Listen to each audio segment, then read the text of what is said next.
Мен көңіл күйді көтеру мақсатында бір тренинг ұйымдастырып алсақ.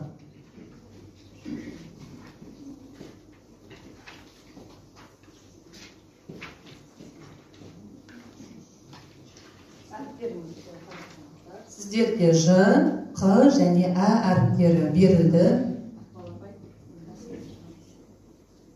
Бұл әріптер сөйлейді тренингі. Бұл тренингтің мақсаты ойлау шапшаңдығын және ойлау шапшаңдығын талап ететін тренинг. Мен қандай сұрақ оқысам да, сіздер осы Дилфуза апай Ж-дан, Алтынай апай Қ-дан және Гүлзат апай А-дан келетін жауап қайтарасыздар. Ол өзіңіздің неңізге байланысты.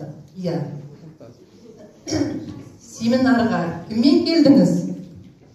Анаммен. Семинарға кіммен келдіңіз? Қасындағы адаммен. Жаңа әріптестерім. Жаңа әріптестерім. Жақсы көретін. Түсіңіз қандай? Жақсы. Алый. Жасыңыз нешеде? 67-де. 45-де. 20-да. Өздеріңізді 10 жылдан кейін қалай елестетесіз? Әже. Қызық болып тұр. 10 жылдан кейін.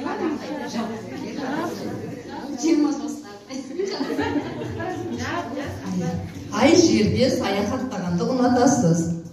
Алматы Тауарыз. Қызылорда. Шахтинскке бардым. Керемет әріптестер. Осыны біз оқушыларда, мысалы ОБС-да, үлгерімі төмен оқушыларға ұйымдастырсақ болады. Ойлау қабілетін, шапшаңдығын талап ететін